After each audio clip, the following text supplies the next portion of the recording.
Mi nombre es Isaura Obando y en esta ocasión seré moderadora de esta mesa titulada Prácticas Educativas y Procesos de Formación en el ámbito universitario perteneciente al programa de la especialidad en Intervención Innovadora del Docente en Situaciones Emergentes.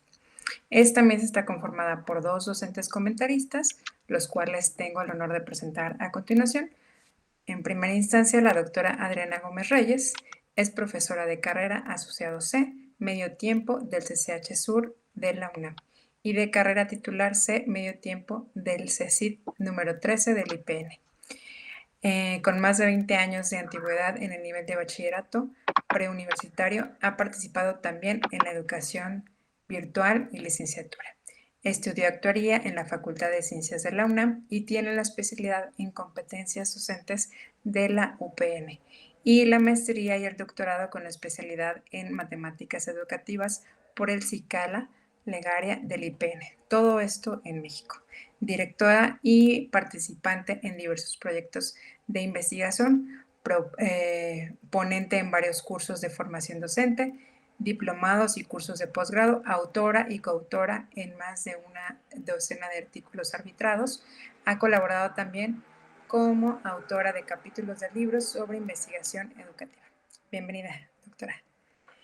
A continuación tenemos al doctor Rafael Fernando Sánchez Barreto, es postdoctorado en Ciencias Sociales y Complejidad, doctorado en estudios turísticos y socio fundador de la Academia Hispanoamericana de la Complejidad, coordinador de la Cátedra de Sustentabilidad y Ciencias de la Complejidad, sedes UAM, punto focal de la Carta de la Tierra en el Estado de México, coordinador de la Red Internacional de Investigación sobre Sustentabilidad de la Vida y la Complejidad, RISC, docente de Educación Ambiental en la licenciatura en Cirujano Dentista de la Facultad de Odontología, UAM, y en el programa de doctorado en Sustentabilidad para el Desarrollo, sedes UAM, así como de Epistemología en la Maestría de Estudios Turísticos de la Facultad de Turismo y Gastronomía de la UAM. Bienvenido, doctor. Además de los comentaristas, dentro de esta mesa muy bien. Además de los comentaristas, dentro de esta mesa se encuentran estudiantes que presentarán sus avances de trabajo terminal. En un momento se los presentaré, pero primero les quiero dar la dinámica de trabajo de la mesa. Cada estudiante tiene un máximo de 10 minutos para realizar la presentación de sus avances de investigación. Una vez que terminen, los comentaristas tendrán 10 minutos cada uno para realizar retroalimentación respectiva, la que ustedes consideren pertinente. Les recuerdo que en esta ocasión no hay réplica por parte de los estudiantes y que la retroalimentación ustedes lo tendrán que revisar con sus respectivos docentes directivos de trabajo terminal, ¿sale? Para que tengan sus anotaciones, ¿no? Y se llevan todas esas retros y las analicen posteriormente. Bueno, sin más por el momento, vamos a dar inicio con el estudiante Omar Alejandro Olvera Muñoz, estudiante de primer semestre, presenta su trabajo titulado Eficacia del aprendizaje basado en problemas para la identificación de los requisitos del conocimiento informado en la investigación en ciencias de la salud. Adelante, Omar. Muchísimas gracias. Sí, les voy a compartir mi pantalla. Antes de iniciar, una disculpa por el eco, pero estoy en un aula que está completamente vacía en este momento, entonces seguro se escuchará un poco. Espero que eso no interfiera en la exposición. Muy bien. Bueno, como ya lo mencionaron, es importante primero decirles que el documento tuvo un pequeño cambio ahora en relación al nombre, es decir, lo que voy a presentarles ahora es el trabajo terminal que lleva por título Desarrollo de una estrategia de aprendizaje basado en problemas para la enseñanza del consentimiento informado en la investigación en salud. También es importante comentarles que la doctora Michelle Ordóñez es la directora justo del trabajo y en ese sentido voy a comenzar la presentación para aprovechar el tiempo. Lo primero que quiero comentar con ustedes es que históricamente los códigos de ética surgen a partir de la Segunda Guerra Mundial. Sin embargo, es hasta 1979 que el autor Van Potter utiliza el término bioética para referirse a una rama de la ética dedicada a proveer los principios para la correcta conducta humana respecto a la vida. En ese sentido, también es importante decir que esta normativa, pues justamente ha servido para la formación de profesionales, en tanto que estos documentos, tanto de orden internacional como nacional, han guiado la investigación en salud, es decir, desde la planeación, la ejecución y la presentación de resultados han sido marcados por estos documentos. En ese sentido es que justamente se ha incorporado en la formación de profesionales de ciencias de la salud la enseñanza de estos documentos. Sin embargo, la revisión de la literatura apunta principalmente a dos vías en relación a esta incorporación. La primera de ellas, justamente mencionada por Rosales, tiene que ver en torno a las diversas conductas que la persona investigadora debe tener, es decir, justo conductualmente cómo debe de ser la investigación que realiza. En otro sentido está la propuesta de Hirsch, que tiene que ver con los valores esenciales que las universidades deben fomentar en relación a la ética de investigación y la investigación científica con seres humanos. En este sentido, también es importante retomar lo mencionado por Del Castillo y Rodríguez, cuando plantean que si bien esta incorporación de la ética en la investigación ha sido importante en las ciencias de la salud, es mucho más importante también precisar cuáles son esos contenidos y habilidades que el estudiantado debe desarrollar durante su proceso formativo. Es por ello que bajo esta línea, autores como Vera han planteado que en ese tenor, la investigación científica con seres humanos debe enseñarse a partir de uso de estrategias muy particulares. Una de ellas es el aprendizaje basado en problemas. Ahora, es importante también mencionar que en torno al contexto en el que pienso hacer este trabajo, va en dos sentidos. El primero de ellos tiene que ver con cómo la ANUYES justamente nos menciona que en la Universidad de la Salud, en el ciclo 2021-2022, existieron 923 personas matriculadas en la licenciatura de Medicina General y Comunitaria, siendo 500 de nuevo ingreso, en su mayoría mujeres. Del mismo modo, durante su primer año de formación es que llevan 7 módulos formativos, uno de ellos vinculado con la investigación médica. Del mismo modo, es una universidad de reciente creación que ha retomado el paradigma constructivista para la formación de sus profesionales. En torno a ello, un elemento primordial es que el profesorado elabore o diseñe estrategias para que nuestro estudiantado pueda adquirir aprendizajes significativos en los diversos módulos que van tomando. De ahí también que justo retome lo planteado por autores como García y Martínez en relación a cómo el aprendizaje basado en problemas es un método educativo para la enseñanza de la medicina, y en este sentido la investigación que estoy proponiendo o el trabajo que estoy proponiendo podría ser de utilidad prácticamente para aportar evidencia en torno a cómo esta estrategia puede coadyuvar a la enseñanza del consentimiento informado, así como justamente servir para que el estudiantado identifique con más precisión la elaboración del mismo y la pertinencia en la aplicación de investigación con seres humanos. Por lo que, en ese sentido, quiero comentar con ustedes que el objetivo general que yo estoy planteando en esta investigación es desarrollar justamente una estrategia de aprendizaje basado en problemas para la enseñanza del consentimiento informado en la investigación en ciencias de la salud, en un grupo de estudiantes de la licenciatura en Medicina General y Comunitaria en el siguiente ciclo escolar. Para esto, yo propongo dos objetivos particulares o específicos. El primero de ellos sería diagnosticar justamente los conocimientos que tiene el estudiantado en relación a la aplicación del consentimiento informado y posteriormente elaborar una estrategia a partir de este diagnóstico. Por lo que, en general, lo que yo estoy planteando tiene diversos momentos para poder ser identificado.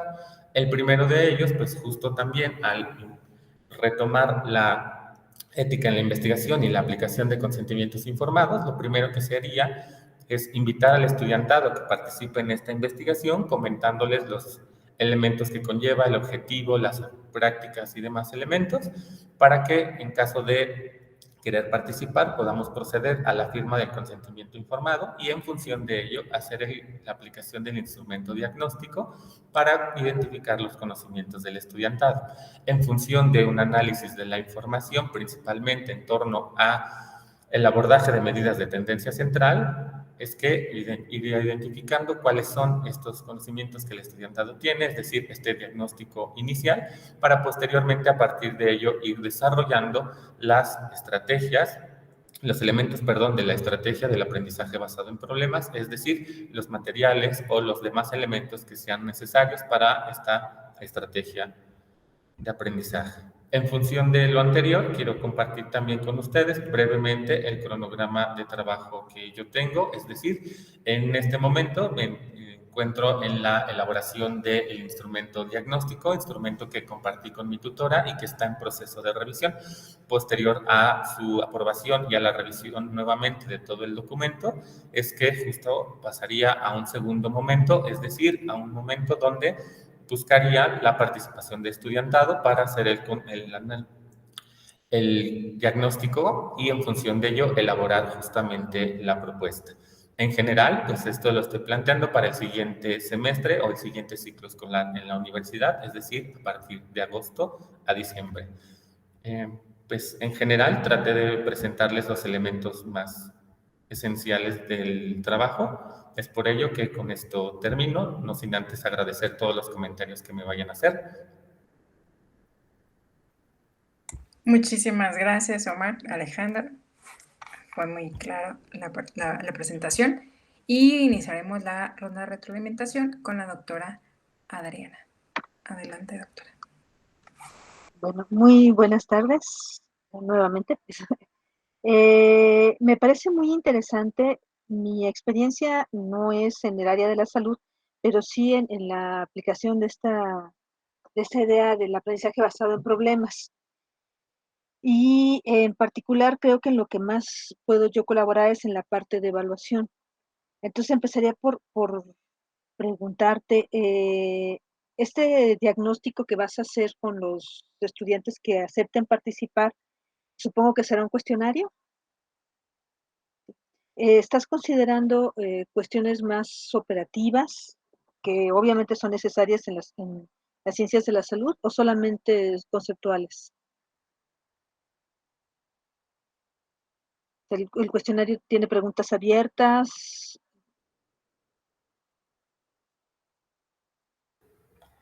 Bueno, creo que habían dicho que no teníamos oportunidad de réplica, pero sí, principalmente las estoy concentrando en de opción múltiple, aunque no estoy cerrado a aplicar abiertas. Ujú. Bueno, mi cuestionamiento, mi pregunta, bueno, entiendo que no hay réplica, no hay tiempo para la réplica, pero sí entiendo más como un diálogo, como un comentario, una plática, esta retroalimentación para poder, pues, completarlo, ¿no? El- Tienes considerado solamente cuestiones cuantitativas y creo yo que las cuestiones cualitativas pueden ser importantes también. Entonces, las preguntas de opción múltiple te permiten trabajar bien las cuestiones cuantitativas, pero las preguntas abiertas pueden darte mucha información en cuanto a las cuestiones más de proceso. Obviamente no es lo mismo que hacerlo en la práctica, pero dado el tema, me parece que de consentimiento informado, me parece que preguntas abiertas podrían ayudar, aunque entiendo que dificultan un tanto el trabajo de análisis, pero creo que pueden ser muy enriquecedoras. Te recomendaría que lo consideraras. Ahora, marcabas tú en tu texto tres partes. Hablabas de una respuesta social, de características del ABP y de la descripción de los requisitos del conocimiento informado. Entiendo yo que eso es pues un poco el desarrollo teórico de tu trabajo. Y me esperaba yo un poco más de comentarios en cuanto a la descripción de los requisitos y la parte de respuesta social en tu exposición, pero bueno, dado que no se dio, no tenemos mucho tiempo tampoco. Eh, También quería yo, el instrumento que hablabas en tu texto también, perdón que me regrese yo al texto, hablaba sobre un instrumento de calidad de los problemas de ABP. Este instrumento, bueno, primero pensé que era para los estudiantes, pero ya al ver lo que bueno, lo que está en el texto, me da la impresión de que es para que lo contesten los profesores. Entonces yo quería pues cuestionarte un poquito en ese sentido. ¿Quiénes estarían contestando este cuestionario? Si tiene que ver directamente con, tú lo tenías marcado originalmente en el texto como eficacia, ahorita ya lo planteaste más bien como la planeación de estas actividades, y esta información, ¿cómo la vas a retomar para para la planeación de las actividades? ¿O será ya posterior? ¿Será como una especie de pilotaje? ¿Cómo estarías aprovechando esta información?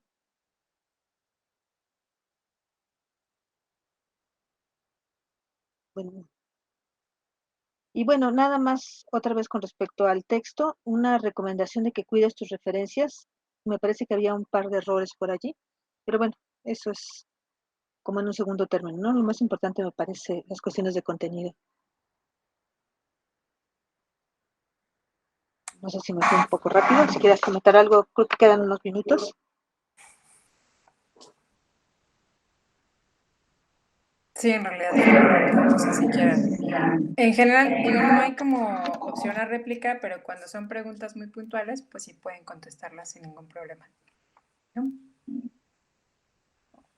Pues no Entonces, sé si si ya quieras no hay comentarme más. algo de tu instrumento, de calidad de los problemas. Bueno, sí, si gusta, comento algo muy breve. En realidad ya no comenté información al respecto porque, como les mencionaba, en una revisión con mi tutora decidimos modificar justamente la primera versión del documento, ¿no? Que es la versión Ujú. que les hacía llegar. De ahí que se modificara ya no a la eficacia, sino al desarrollo, en relación a que, pues más bien yo proponía hacer el ABP sin una contextualización mucho más a detalle. De ahí que decidiéramos hacer esta modificación y en ese proceso de modificarla, el instrumento de calidad decidimos eliminarlo debido a que yo lo que planteo ahora es hacer el diagnóstico, en función del diagnóstico, desarrollar la estrategia y pues más bien el instrumento de calidad podría dejarse, pero ya para un momento posterior donde se lleve a cabo la estrategia. Sin embargo, me parece muy importante esto que menciona de las preguntas abiertas, y ahí tomé nota y lo considero bastante. Creo que son las preguntas que me hacía y muchísimas gracias por ello. Ok, sí, obviamente es como ustedes decidan, pero creo que este instrumento de calidad al final puede resultar de utilidad para ver lo que tú estás desarrollando, lo que tú estás proponiendo como actividades, que también están funcionando, si, en qué puntos se pueden mejorar, digamos como una evaluación. Me pareció interesante y digo, valdría la pena que lo dejaras, creo yo, aunque ya no estés pensando en la eficacia, sino en su desarrollo. Bueno, sería todo. Muy bien, muchísimas gracias, doctora. Ahora tenemos al doctor Rafael Fernando con sus retroalimentaciones. Adelante, doctor. Gracias, Isaura. Es un gusto, Omar, estar aquí en esta oportunidad. Yo me centraría más bien, me llamó la atención esta parte de lo que comentabas de la ética, la bioética. Creo que aquí hay una cuestión que estamos trabajando en las universidades y esto no tiene mucho tiempo. Es los comités de ética dentro de las universidades. Los comités de ética precisamente lo que tienen es que se dirigen a que los proyectos de investigación vayan, digamos, palomeados por este comité, ¿no?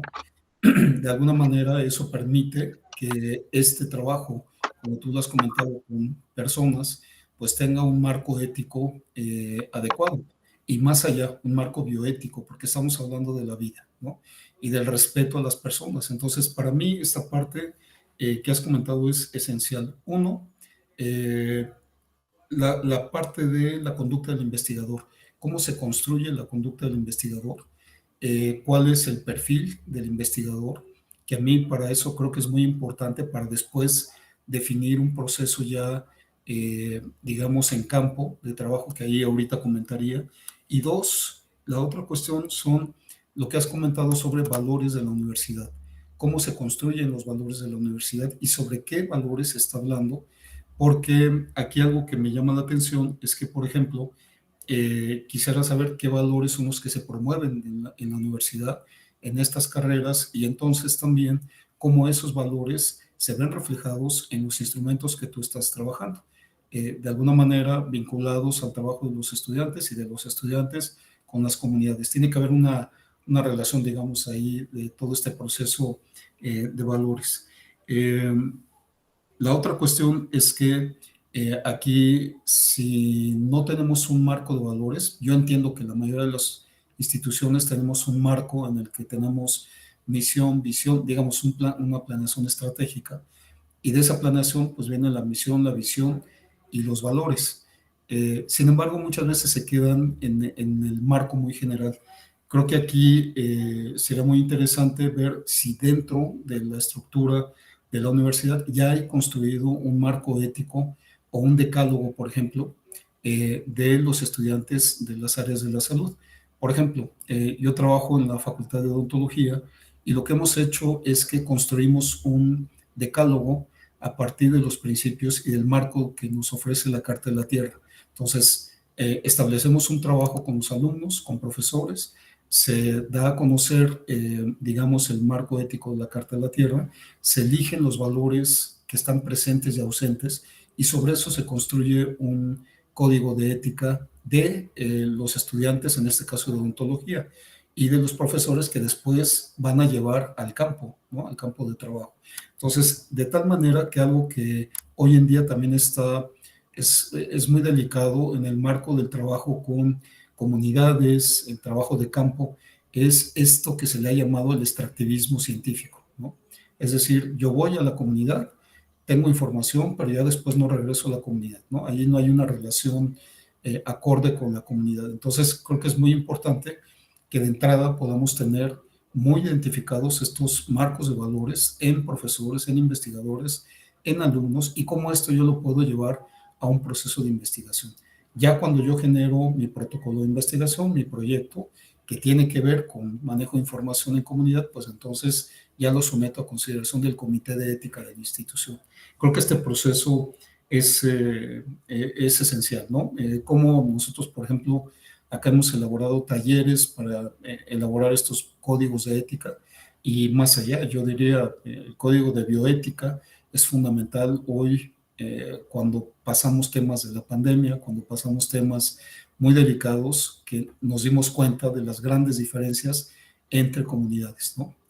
Para unos hay apoyos, para otros no hay, para unas personas se dan recursos, para otras no. Entonces, para mí, diría, esta primera parte es esencial porque forma parte también de todo este proceso, de este marco, digamos, teórico. No lo vi planteado así, pero lo veo de esa manera, ¿no?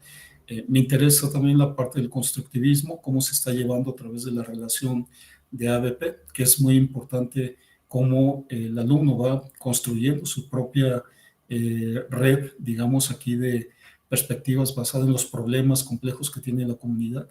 Y finalmente, yo haría una acotación a que sería muy interesante ver más esquematizado el diseño metodológico.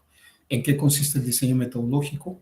Es decir, ya lo comentaba ahorita la doctora, si es un trabajo más cuantitativo, más cualitativo, cuáles son los instrumentos y las técnicas que van a estar referenciadas en este proceso de diseño metodológico. Si es cuantitativo, pues las encuestas, ¿no? Si es cualitativo, entonces quizás serían entrevistas. Y a lo mejor más, bueno, no sé qué tanto puede ser importante el SPSS para integrar la información, porque finalmente es información estadística, pero se puede utilizar quizás otras redes como el Atlas-T, que incluso es información más cualitativa, es para el análisis de categorías, y otro software, por ejemplo, de redes que se puedan integrar por la comunidad para ver esa relación entre investigadores, entre comunidad o entre la misma comunidad, de acuerdo a los problemas que esté presentando. Entonces, en términos generales, es mi comentario, y pues bueno, estaríamos al pendiente de cuál va a ser el seguimiento que se le va a dar a este proceso. Muchas gracias, Omar. Muchas gracias, doctor. Bueno, pues con esto concluimos tu presentación, Omar, gracias. Y damos continuación con la presentación de Yodalmis Almentero Ferrera, que ya estaba por ahí. Es estudiante de primer semestre, presenta su trabajo titulado Estrategias aplicadas dentro de la intervención innovadora del docente jurídico mexicano en situaciones emergentes en el periodo 2022 al 2023. Adelante, Yodanis. Buenas tardes, muchísimas gracias. Ya voy a presentar mi pantalla.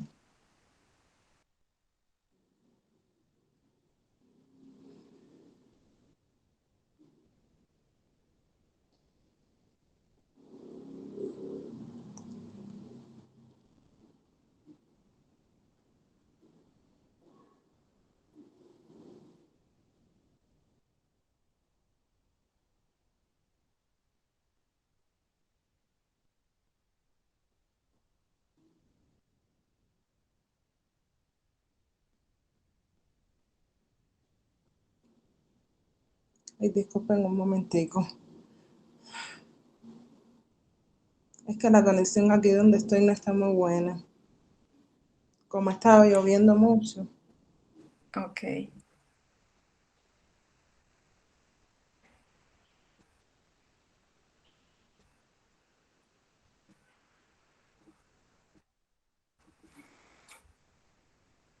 Ay, aquí se va.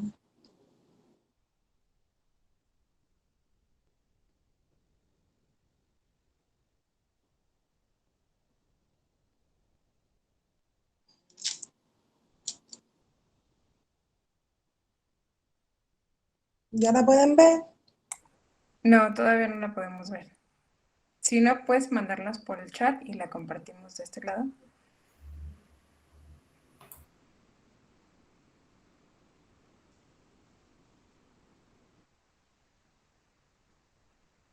Sí.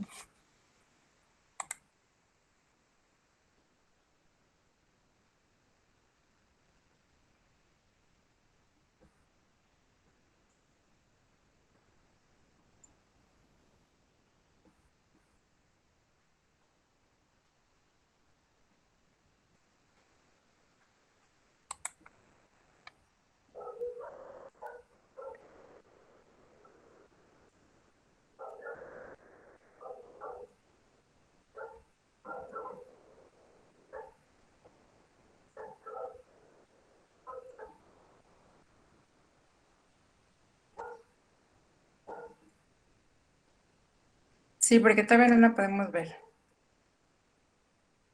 Todavía. Ay, No. no, estoy tratando de compartírselas y no me deja compartírselas.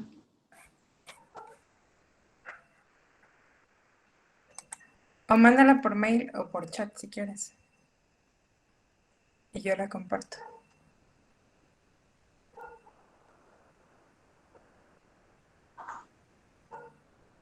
Ay, discúlpenme.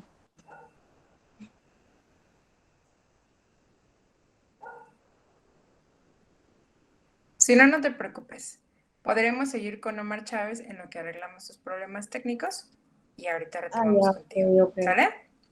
Ok. Entonces, ¿a qué correo se lo envío? ¿Se lo pueden enviar por Gmail? Ahorita te lo anoto. Dame un Ok. segundito. Omar Chávez Martínez. ¿Estás por ahí? ¿Me escuchas? ¿Listo? Aquí estoy. Ok, perfecto. Entonces seguiremos contigo y ahorita pasaríamos a la compañera. Omar Chávez Martínez es estudiante de primer semestre, presenta su trabajo titulado Percepción de la satisfacción de los métodos en formación con la capacitación por simulación clínica en un centro de simulación del IMSS. Adelante, Marta.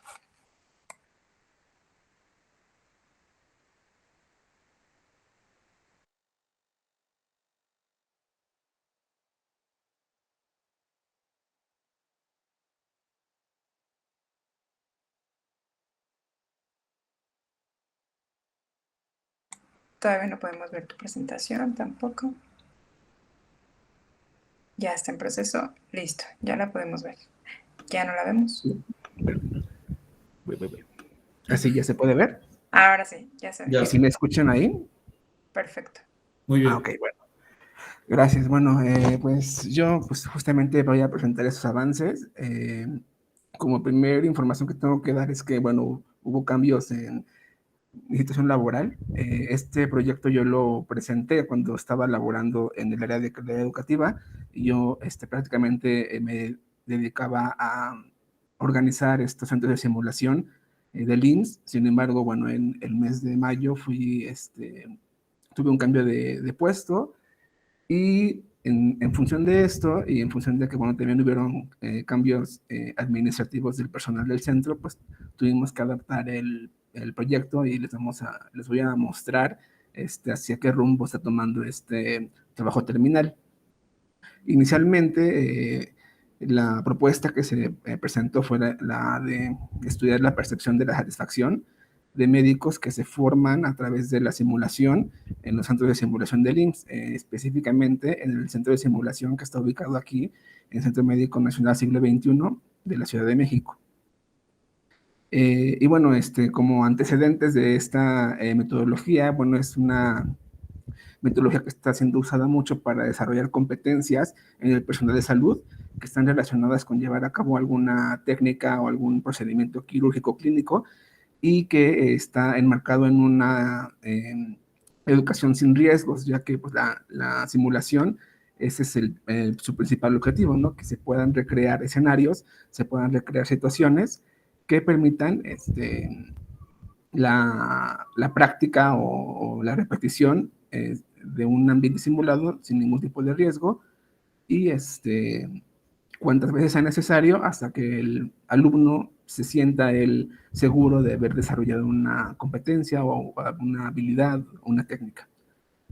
Entonces, bueno, este proceso de educación en simulación viene de parte se gesta en la formación de recursos humanos para la salud, que forma parte de la educación en salud, que es un pilar en la formación de médicos, enfermeras y personal técnico en salud, que el Instituto Mexicano de Seguro Social pues, forma año con año. El planteamiento del problema sigue siendo muy similar, ya que, bueno, no hay estudios ahorita, ¿no? que nos demuestren el impacto o la relevancia que tiene la educación en simulación en este centro de simulación. Entonces, no existe evidencia científica que les permitan a las autoridades de INS, educativas, tomar decisiones sobre este tipo de actividades. Entonces, pues se hace relevante que se empiecen a generar ese tipo de estudios, este tipo de conocimiento para poder informar tanto a las autoridades como al mismo personal de los beneficios que implica capacitarse a través de la metodología de simulación clínica. Y la justificación, bueno, que esto en el INSS es una metodología muy innovadora, es emergente, de hecho se están destinando muchos recursos para crear más centros de simulación. Sin embargo, bueno, pues hace falta esta parte de los conocimientos que hacen falta, ¿no? Y bueno, esta es la modificación que tratamos de hacer. Tratamos de que no se perdiera la parte de la satisfacción, de indagar la satisfacción del personal formado en el centro de simulación. Sin embargo, para evitar retrasos debido al tiempo que hay para la especialidad y para la entrega de este trabajo, lo propusimos en dos partes. La primera parte es realizar un resumen de evidencia científica sobre la satisfacción del personal médico capacitado por simulación. ¿Cuál es el objetivo de esto? Es resumir la evidencia científica publicada a nivel nacional e internacional sobre la satisfacción del personal médico capacitado por simulación en un periodo de 10 años, 2013 y 2023. ¿Qué resultado, qué producto voy a tener de esto? Va a ser un resumen de evidencia, ¿no? Que es prácticamente el analizar la evidencia científica que se ha publicado y hacer un resumen que pueda ser leído por tanto autoridades educativas como personal del IMSS, que les permita, pues, informarse, ¿no? Y tomar decisiones basadas en esta evidencia científica. Entonces, nuestros objetivos específicos es analizar la evidencia científica publicada en relación a la población, la área de conocimiento y el tipo de estudio, y también pues, identificar la evidencia científica pertinente que sirva de base para tomar decisiones sobre este centro de simulación. En la parte 2, que es lo que está, pues veremos si se va a llevar a cabo, ¿no? Porque estos cambios que han suscitado a nivel administrativo es que nos requieren registrar esta parte del protocolo. La primera parte, digamos, es como más documental, y esta parte, como ya tiene que ver con la interacción con personas y la recolección de datos, nos piden un registro ante un registro administrativo que es tardado. Entonces, nos preocupa que se pueda tardar más tiempo y no nos dé el suficiente tiempo para tener la autorización y poder llevarlo a cabo en tiempo y forma. Esto es igual el que vieron en el archivo que envié, que fue describir el nivel de satisfacción percibida por el personal médico en formación en centro médico. Y los específicos, bueno, era identificar datos sociodemográficos, datos personales y comparar estos datos. Y bueno, los avances que hemos realizado en esta parte de la primera parte, que es el resumen de evidencia, bueno, hemos elegido ya, antes que nada, pues, indagamos sobre qué se ha publicado sobre estos temas. Es un tema muy específico, que es la satisfacción, y aquí el término oficial o el controlado es entrenamiento simulado, ¿no?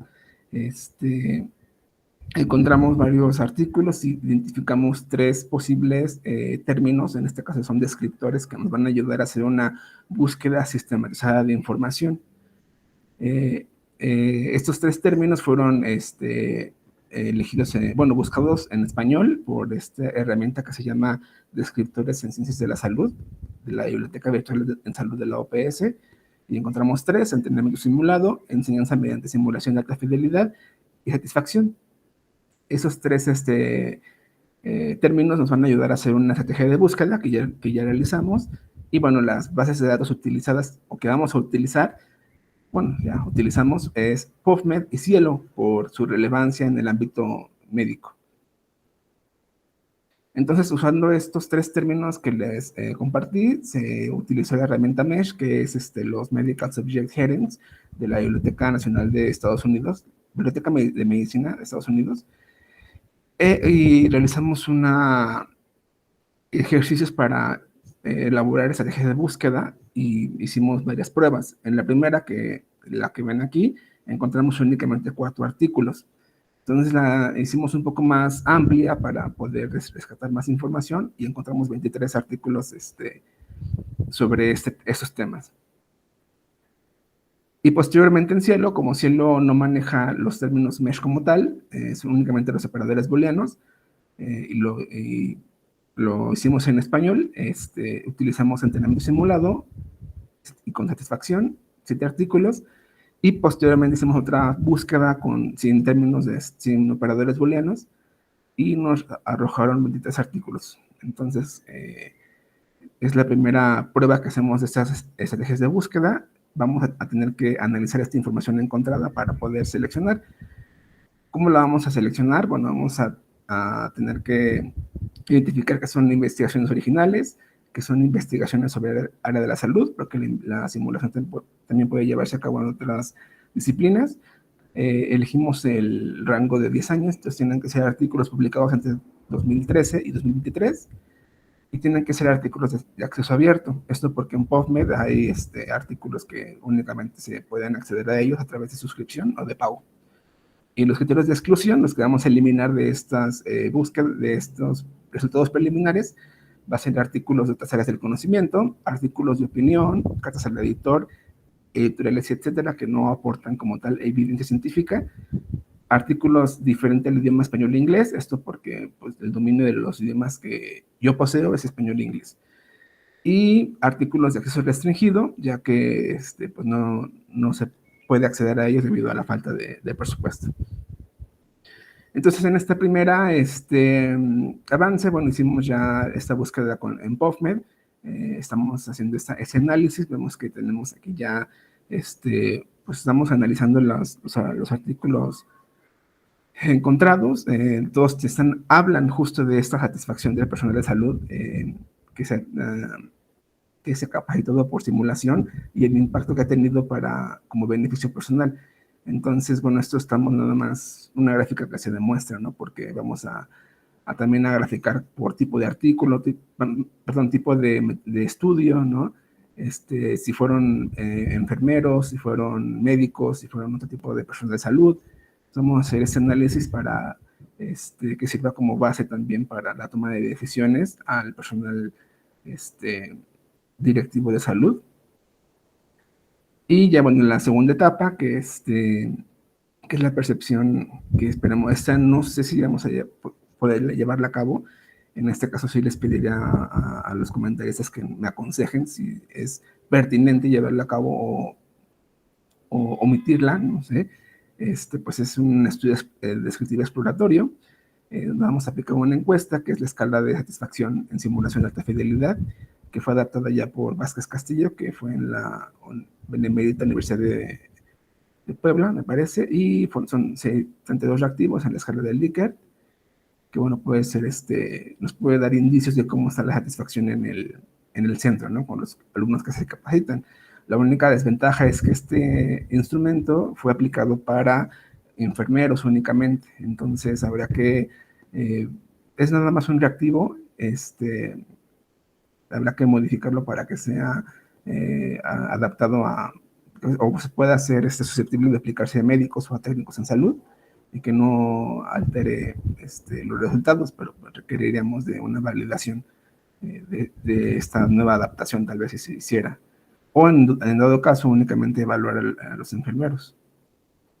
Bueno, a grandes rasgos, esto es los avances que he tenido en este proyecto y quedo atento a sus comentarios. Muchas gracias, Omar. Bueno, comenzaremos con la ronda de retroalimentación, iniciando por la doctora Adriana Gómez. Adelante, doctora. Sí, gracias. Buenas tardes, Omar. Antes que otra cosa, quiero recomendarte que cuides en tu discurso. Hay un detalle que me llama mucho la atención desde el texto y ahorita lo volví a ver. Que primero dices que no hay estudios y después estás buscando los estudios al respecto. Creo yo que es cuestión de cómo lo dices, más que realmente ser un error. Pues yo te recomendaría que cuides la forma en la que lo estás planteando.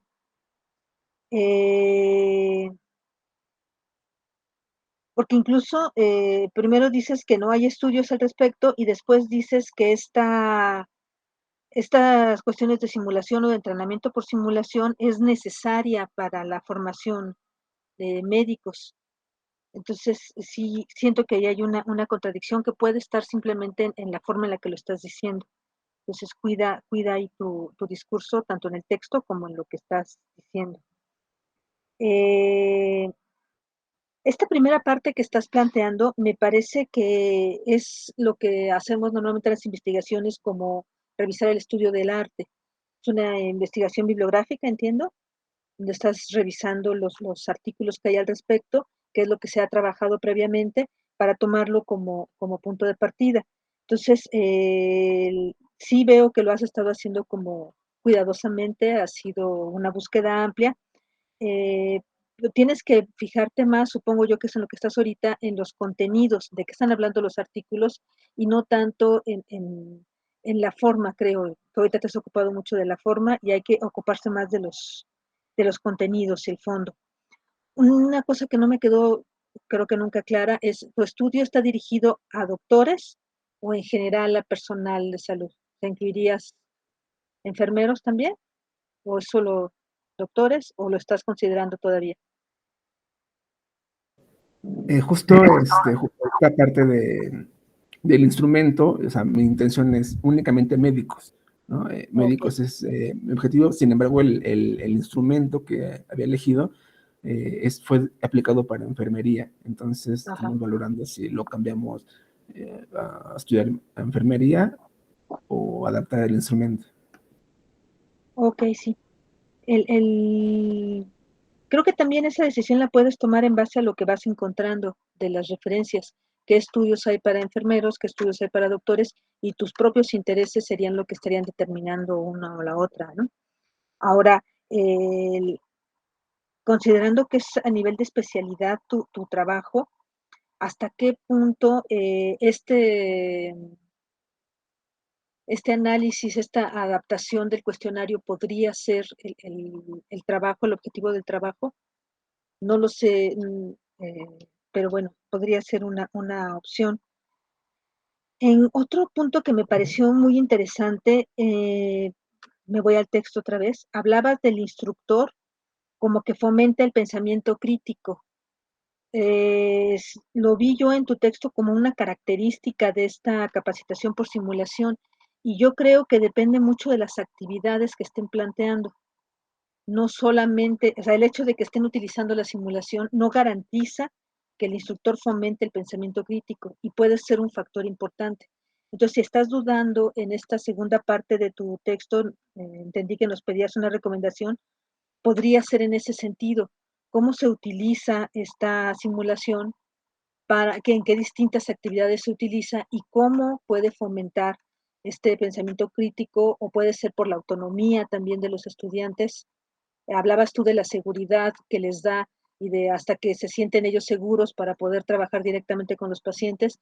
Entonces, cualquiera de estos puntos me parece que es un factor importante que puedes tú enfocar para esta segunda parte de tu investigación. La satisfacción definitivamente es un factor importante también, pero si estás teniendo problemas con ello y quieres tus recomendaciones de otros sentidos que pueda tener, yo creo que estos pueden ser factores importantes también a considerar. Bueno, supongo que es vicio personal, pero esta idea de las escalas y de los cuestionarios que nos planteas que vas a utilizar, como que quisiera yo saber más al respecto. Desgraciadamente el tiempo no nos da, ¿no? ¿Qué otra cosa? Por ejemplo, en algún otro momento del texto decías que no hay una definición consensuada para esto de la simulación, y es parte de lo que comentabas también ahorita al final de tu exposición, ¿no? Hay como distintas definiciones, así lo entendí, no está, y es común, ¿no? Que los distintos autores lo utilicen de distinta manera, pero en este sentido es importante que tú definas cuál es tu posición. Si puedes encontrar 5 usos diferentes, tal vez, por decir cualquier cosa, cualquier número, pero tienes que dejar bien clara cuál es tu posición, qué estás entendiendo tú o cómo lo estás usando tú como parte de tu marco. Creo que esta toma de posición es de lo primero. Y bueno, tenía yo planteado una cuestión más. Después de recoger estos datos, ¿qué es lo que seguía? ¿Qué esperabas tú eh, que sucediera con estos datos? Pero puesto que estás dudando, pensando todavía la segunda parte de tu investigación, creo que esto se queda un poquito al aire, ¿no? La pregunta era, bueno, a la que sepas la satisfacción de los estudiantes, eh, ¿qué esperas tú concluir con estos resultados? Un poquito, ¿cuál es tu hipótesis? Y bueno, una recomendación final también con las referencias. En tu texto no estás haciendo referencias a la información de dónde está saliendo. Hasta el final tienes tu lista de datos completa. Perdón, no, los datos, estás indicando en tus referencias, perdón, equivoqué aquí la nota. Estás durante el texto, a la hora que haces tus referencias, pones el número de la página, y eso se acostumbra cuando la cita es textual, y entonces le harían falta comillas. Entonces, nada más revisar ese detalle, ¿no? Es todo, sí. Muchas gracias. Felicidades. Muchas gracias. Gracias. Bueno, ahora seguiremos con la retroalimentación del doctor Rafael. Muchas gracias, Aura. Pues un gusto, Omar, también. Saludos. Pues me hace muy interesante el trabajo. Desde mi punto de vista, creo que sí sería interesante ver a lo mejor no es, evidentemente están en especialidad, no es un trabajo teórico el que se tenga que realizar. Normalmente parte uno también de un análisis. Tú tienes un problema de investigación y desde mi punto de vista, aquí una cuestión que estaría en discusión, digamos, como punto de partida, es que tanto la simulación puede ser un proceso mucho más importante que el trabajo, digamos con, ya sea in situ o con personas o con otros procesos, ¿no? Incluso con animales, ¿no? Que también entraría para mí una cuestión que estaría relacionada con lo que comentábamos hace un rato, con la ética y la bioética, ¿no? Es decir, el trabajo en simulación ya tiene per se una propuesta importante desde el punto de vista de la bioética, en el cual pues se evita trabajar, digamos, con personas o incluso con algunas otras especies, de tal manera que se evita, ¿no?, el uso de el trabajo en laboratorio o quizás con medios en los cuales se puede afectar incluso la integridad y la dignidad. Pero yo digo, no nada más de las personas, es desde el trabajo que nosotros llevamos es desde la comunidad de la vida. Y la comunidad de la vida somos personas, plantas, animales, y todos tenemos un referente. Aquí incluso se ha hablado incluso desde la filosofía del cuidado del cuerpo, y el cuerpo es lo material, pero no nada más es el cuerpo humano, ¿no? Es el cuerpo que tiene que ver con los árboles, es el cuerpo que tiene que ver con los animales. Entonces, para mí esta parte juega un papel fundamental, porque la simulación entonces tendrá que ser proceso que yo, desde el punto de vista que veo la parte inicial, es que tendríamos que ver también esos alcances, ¿no? Has comentado que se identifica sobre todo en el Centro Médico Siglo XXI de Ciudad de México, pero ¿qué pasa con otras entidades, no? ¿Qué pasa con entidades donde no hay quizás estas alternativas, no? Y entonces centralizamos, ¿no?, el servicio o en este caso el proceso de trabajo, incluso de formación, se centraliza, y esto lo que hace es que pues muy poca gente se puede estar especializando desde este punto de vista, ¿no? Eh, Esto para mí es fundamental, porque entonces abre también la parte democrática de los procesos educativos, ¿no? Y de formación, no solamente para unos lugares, sino también a lo mejor se pueden abrir hasta procesos de formación y capacitación en simulación a distancia, no solamente en cuestión presencial. Aquí ya tienes otras herramientas incluso que se pueden utilizar con inteligencia artificial, por ejemplo, que se pueden utilizar con otros mecanismos también de trabajo para el proceso. Ahora, eso es en cuanto a esta parte que lo veo desde estos esquemas de ética y bioética también. En la parte de los documentos que nos has presentado, yo lo que observo es, pues, de repente los verbos que utilizamos para los objetivos se me hacen muy cortos, ¿no? Muy cortos, o también debemos tener este planteamiento de hay verbos que se pueden utilizar y hay verbos que no hay que utilizar. En algunos de ellos, por ejemplo, en el caso de el primer objetivo, diría, por ejemplo, puede estar en lugar de, no sé si era el de resumir en el del primer documento, pero en lugar de resumir es, por ejemplo, caracterizar, ¿no?, toda una serie de documentos de estado del arte, más que resumir, ¿no?, porque eso me queda en una sola etapa del proceso de investigación. Es decir, la síntesis, habrá que entender que hay un proceso de análisis y de síntesis, ¿no? Y nos quedamos nada más quizás en la síntesis. Entonces aquí el proceso tiene que ser un poquito más completo, este proceso. En el otro documento puede ser explicar, describir, pero puede estar dimensionar, estimar, de acuerdo a ese documento que vas a hacer sobre satisfacción. Se estiman entonces los procesos y los comentarios sobre la satisfacción o no de los médicos con relación a estas actividades.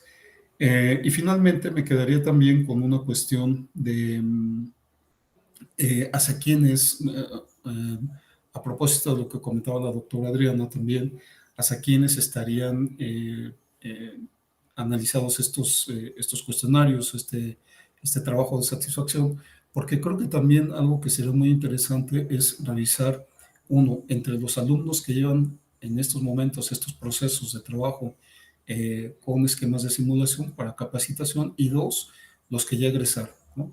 De los que ya egresaron, ¿cuál fue? Entonces, ahí ya podemos ver si es válido también esta satisfacción entre los que están estudiando los procesos, los que ya egresaron, qué modificaciones harían para la mejora en los procesos de capacitación y formación a partir de simulación, ¿no? Entonces creo que eso sería un análisis interesante, no solamente en los que ya ejercen, digamos, una actividad, sino también en los que están en esos procesos, ¿no?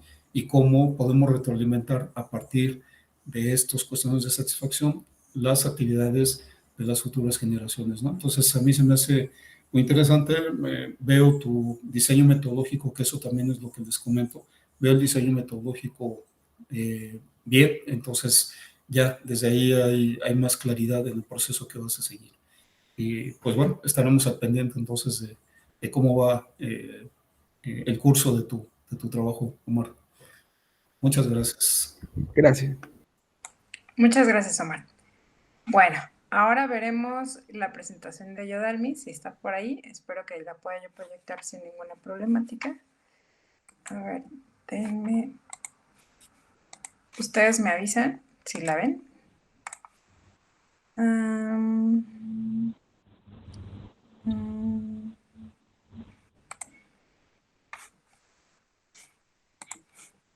¿Ya la pueden ver? Ok. ¿Sí? Sí, muy bien. Bueno, Muchísimas gracias. me vas avisando cuando pase la diapositiva, ¿sale? Ok. Buenas tardes, mi nombre es Yami Mentero Ferrera. El tema de mi investigación es estrategias aplicadas dentro de la intervención innovadora del docente jurídico mexicano en situaciones emergentes en el periodo del 2022-2023. Mi tutora es la maestra Verónica Belén Rodríguez Evia. Bueno, en estos momentos lo que voy a presentar va a ser el protocolo de mi investigación. El planteamiento del problema es el siguiente. Desde la contingencia de la pandemia, el país se ha visto en la necesidad de adoptar nuevas medidas que ayuden a mantener y fortalecer el sistema educativo, debido a que por este fuerte virus, los estudiantes y profesores han tenido que ausentarse físicamente a las universidades y aplicar como método alternativo la impartición de clases por medio de la informática y las tecnologías. Ante cierto impacto, muchos docentes tuvieron que darse a la tarea de aprender a trabajar en plataformas virtuales debido a que muchos carecían de conocimiento previo por estar acostumbrados a las clases presenciales. Con el objetivo de colaborar en el desarrollo de la calidad de la docencia, se requiere establecer propuestas que conlleven a la solución de las diferentes problemáticas educativas en situaciones emergentes, por medio de proyectos de intervención que ayuden a fortalecer el conocimiento de los estudiantes de la enseñanza superior, por lo cual es importante utilizar estrategias didácticas que permitan el uso de las técnicas y que favorezcan el desarrollo de la información. La próxima, por favor. La próxima.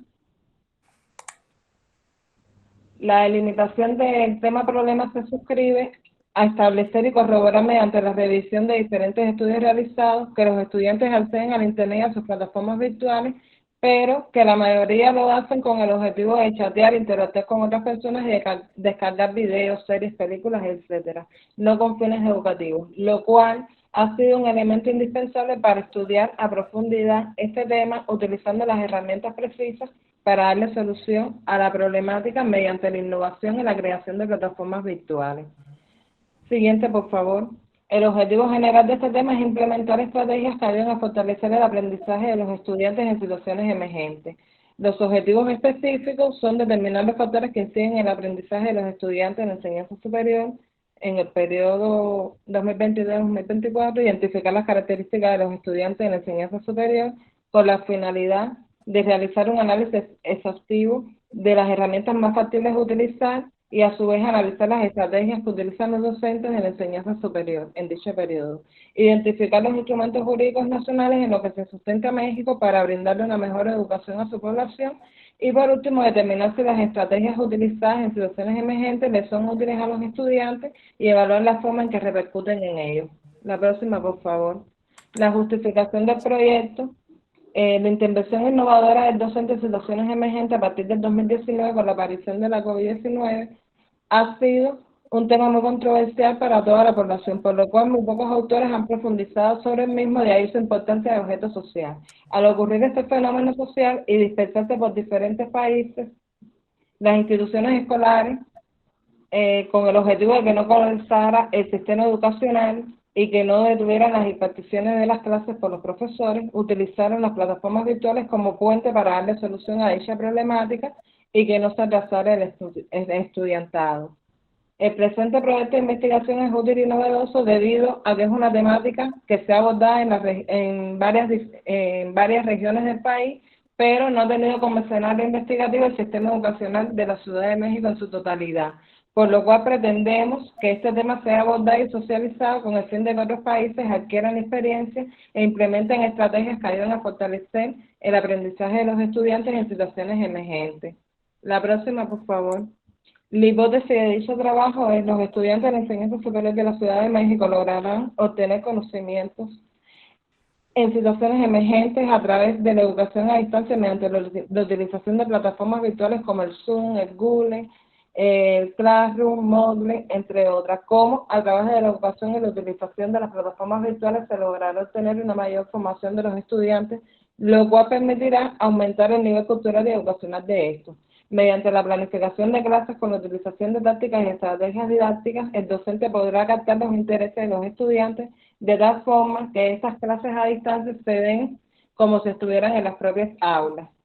Dichas lecciones se pueden combinar con otras acciones sociales con la finalidad de mejorar la calidad de vida de los estudiantes y se pueden generar políticas públicas para insertar a los estudiantes y a su vez realizar programas y prácticas orientados mediante el diálogo para lograr que estos tengan un mayor coeficiente de inteligencia. Ya la metodología empleada, en este caso, el objeto de la investigación va a ser la intervención innovadora del docente en situaciones emergentes, el marco teórico, las teorías de aprendizaje y los instrumentos jurídicos nacionales en los que se sustenta México para brindarle una mayor educación a la población. Los métodos que se emplearán son los siguientes: el histórico lógico, el análisis y síntesis, la inducción y la deducción, el método comparativo.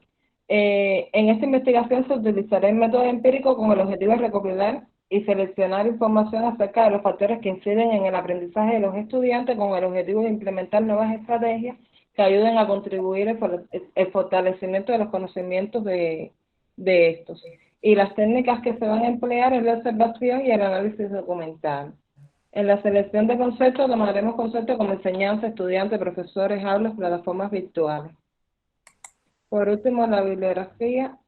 Quisiera comentarles que en estos momentos mi investigación está sujeta a revisión por parte de mi tutora y que vamos a hacerle un cambio en el título. Vamos a cambiar el título de la investigación, porque después de haber realizado la investigación como tal y haber obtenido toda la bibliografía complementaria, nos dimos cuenta de que nos faltaban algunas cosillas para llegar a lo que queremos llegar, y por eso es que vamos a hacerle un cambio al tema.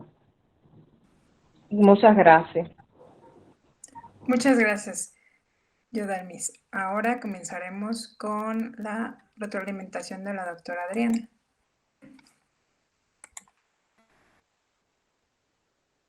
Sí, bueno, Yodalmis, buenas tardes nuevamente. Quisiera yo recomendarte antes que otra cosa que delimites tu trabajo. Si vemos, por ejemplo, el objetivo, esta idea de implementar estrategias que permitan fortalecer el aprendizaje, no lo tengo literal como tú lo pusiste, pero creo que ese es en general el objetivo prácticamente de toda la investigación en didáctica. Entonces es como, lo siento demasiado amplio. Ahora tú le agregaste aquí en situaciones emergentes y por el resto del trabajo, por tu discurso, yo entiendo que estás pensando en este traspaso a las aulas virtuales que sufrimos ahora con la pandemia y que puede apoyar en muchas otras situaciones emergentes, ¿no? Digamos que es una puerta que deberíamos aprender y tener abierta siempre, ¿no? Pero aún así siento que es demasiado amplio. Creo que tienes que delimitarlo un tanto y podría ser en el sentido de que al inicio de tu trabajo tú hablabas del docente jurídico en México. Y bueno, entonces estás hablando, entiendo yo, de temas específicos relacionados con leyes. Eso ya te delimita muchísimo tu trabajo, ya estamos hablando de digamos, un tipo de enseñanza, un área del conocimiento muy específica y que puede ser muy diferente a la que usamos, por ejemplo, en matemáticas o la que usan los ponentes anteriores hablando de la salud, etcétera, etcétera.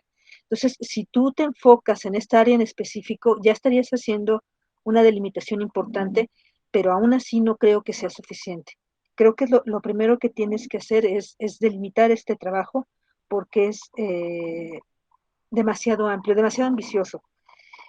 Eh, Ahora, los objetivos particulares, hablabas, por ejemplo, también de determinar los factores que inciden en el aprendizaje y otra vez estamos pensándolo demasiado amplio. Eh, y son muchísimos los factores, no creo que puedas o que debas pensar en abarcarlo así, necesitas delimitarlo. Identificar las características de los estudiantes. Creo que este está bastante más concreto porque estás pensando en los estudiantes de nivel superior, pero aún así necesitas ver qué características son las que te interesan. ¿Sí? Supongo que te refieres a las que inciden en su aprendizaje, pero pues estamos hablando de causas sociales, económicas, etcétera, etcétera, características, perdón, eh, son demasiadas también. Uh-huh. Y lo tienes como un mismo objetivo, analizar las estrategias que utilizan los docentes. Serían dos objetivos particulares diferentes y sí, vuelvo a caer en lo mismo, ¿no? Es demasiado amplio.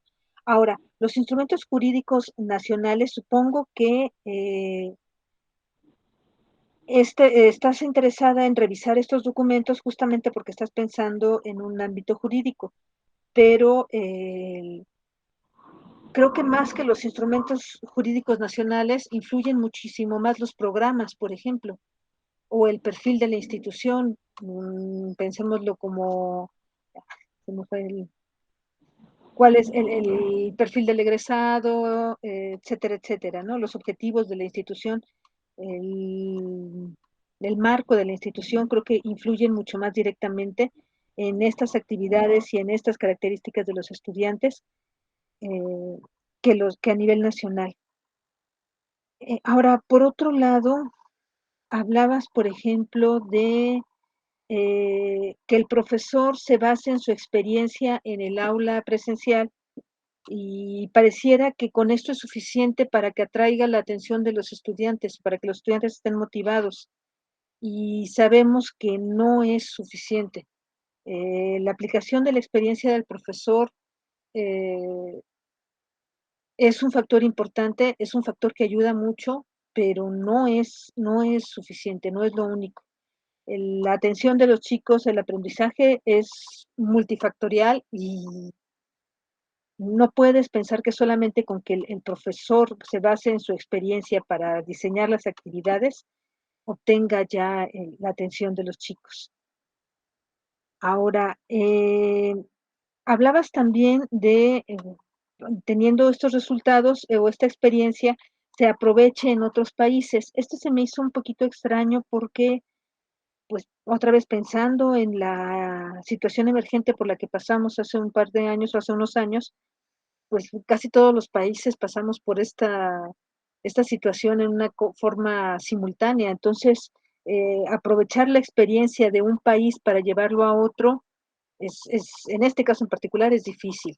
Y hacia futuro, volvemos a ver que son situaciones muy diferentes, económica, socialmente, culturalmente, cada país, cada región, incluso en países como México, que tenemos regiones tan diferentes, lo que funciona en un lugar no necesariamente te va a funcionar en otro.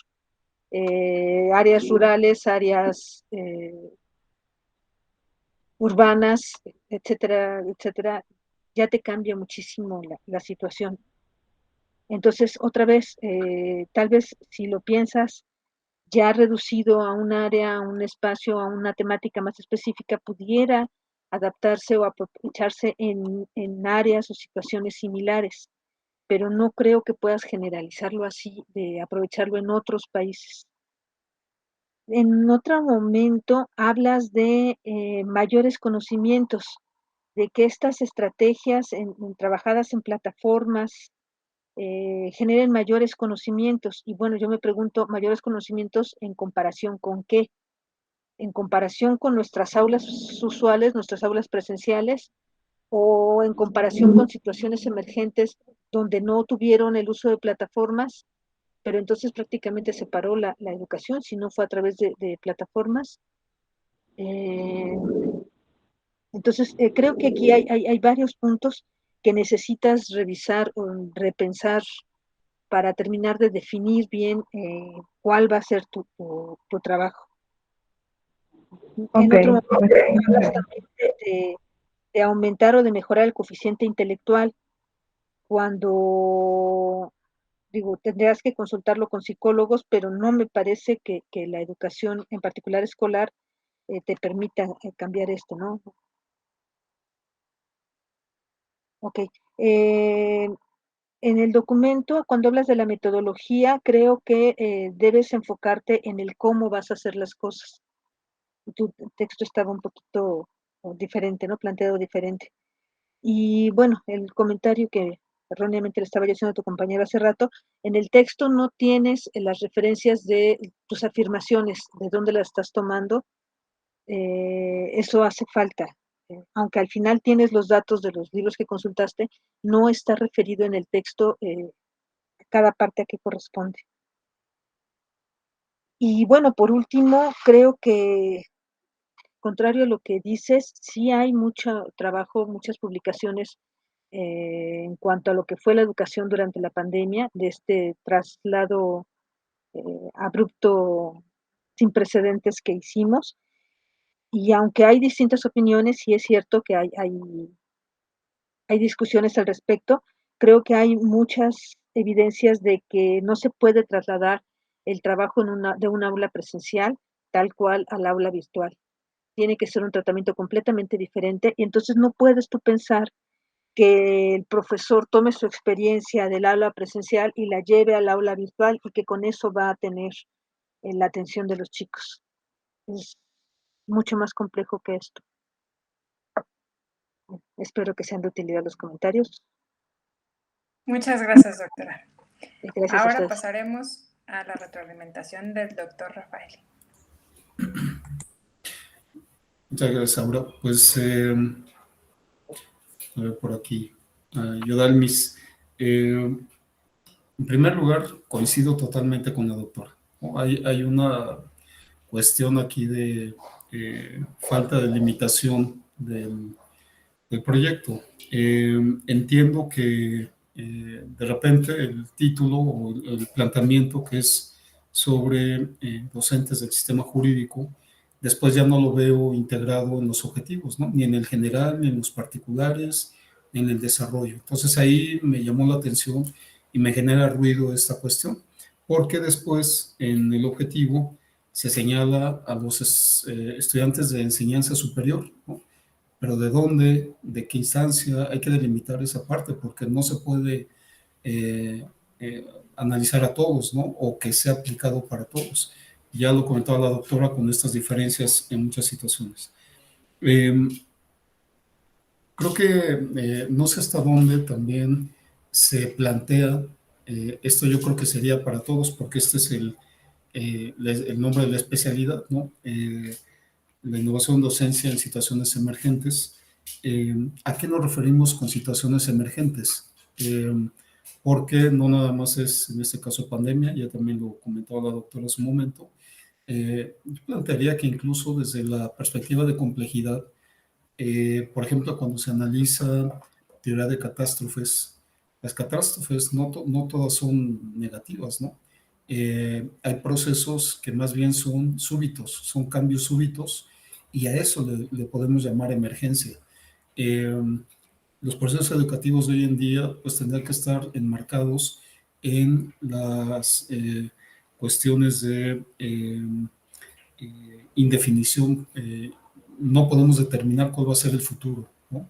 El futuro puede tener, pues, para unas regiones una cuestión de problemas naturales, en otras antrópicos, en otras combinados. Entonces creo que desde mi punto de vista, creo que se tiene que definir muy bien qué es esta parte de la emergencia, en qué ámbito se tiene que trabajar la parte de emergencia, si va a ser permanente, si va a ser un modelo alternativo. Yo aquí incluso pondría en la parte de la discusión, no sé hasta dónde llegue el esquema de discutir estos planteamientos, pero si hablamos de una cuestión crítica o de un pensamiento crítico, pues yo pondría en la mesa de la discusión y pondría en cuestionamiento por qué hoy muchos de los procesos que tenemos los damos por sentado que las plataformas van a solucionar los problemas educativos, ¿no? Cuando, por ejemplo, hay comunidades indígenas, hay comunidades incluso urbanas, ¿no? Suburbanas, que no tienen acceso a luz o que no tienen acceso, mucho menos a una red, ¿no? Entonces, hay que considerar, desde mi punto de vista, de inicio, es a qué estamos llamando una emergencia, ¿no? Para mí eso es fundamental, porque eso nos va a permitir entonces construir o deconstruir, como dice estos procesos de deconstrucción, si hay una cuestión que se tenga que valorar desde esta perspectiva crítica y entonces yo ya plantear mis sugerencias, ¿no? Hay otra cuestión que, bueno, desde la incertidumbre, la educación en la incertidumbre tiene que ser manejada a partir de estos elementos, pero yo diría que incluso ahí no es generalizar, ¿no? Como se comentaba hace un momento. Por ejemplo, objetivo general, lo veo muy corto de repente y falta, por ejemplo, dónde, cuándo, desde qué perspectiva. Entonces, el objetivo se queda de repente muy limitado. Otro señalamiento, desde mi punto de vista, tiene que ver con la hipótesis. ¿Cuándo utilizamos hipótesis y cuándo no? ¿No? Eso también tiene que ser un referente del análisis metodológico y del tipo de investigación que voy a realizar. En el planteamiento de los tipos de investigación, no hay que olvidar, tenemos investigación cuantitativa, tenemos investigación cualitativa y muchos hablan de una investigación mixta. Yo ahí al respecto no soy partidario de la investigación mixta porque es muy complejo hacer investigación cuantitativa como cualitativa, ¿no? El tercer tipo de investigación que pudiéramos realizar es la investigación tecnológica. Y si se dan cuenta, la investigación cuantitativa da respuesta a una generalidad, ¿no? Y además las técnicas que utiliza son cuestionarios, ¿no? Encuestas, etcétera. La investigación cualitativa nos permite ver la parte subjetiva o tratar de ver la parte subjetiva del ser investigado, en este caso de las personas, que piensan de tal tema, que piensan de tal situación.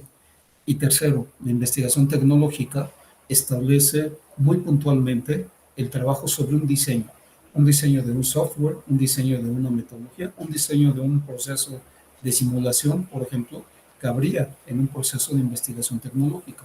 Entonces, son parte de los planteamientos que yo encuentro para determinar si necesito una hipótesis o necesito una pregunta de investigación, ¿no? Si voy a comprobar todo este proceso, porque además, pues esta es parte de también lo que hemos tratado de ir cambiando en las ciencias sociales, ¿no? No somos, no estamos trabajando en laboratorios, ¿no? No estamos trabajando con experimentos, estamos trabajando con personas y lo que pretendemos buscar desde las personas es su planteamiento, su punto de vista sobre tal o cual problemática, cómo lo han vivido, cómo lo han pasado, la parte histórica, qué representa para ellos estos aspectos. Por lo tanto, entonces, creo que sí se tiene que hacer un trabajo muy minucioso de delimitar desde el título esta parte del docente en el marco jurídico o en el docente jurídico mexicano, pues ser más concreto en esta parte y pues entonces llevar el documento o llevar la propuesta de protocolo a un documento que sea mucho más entendible en cuanto a estos aspectos que he comentado. Por lo menos es mi primer acercamiento a tu trabajo y bueno, pues lo mejor para que este proceso pueda tener buenos resultados en tu experiencia con los docentes en este sistema jurídico mexicano. Muchas gracias. Muchas gracias. Muchas gracias, doctor. Bueno, pues entonces ahora continuaremos con la última participante, que es Mayra Concepción Mancebo García, estudiante del primer semestre.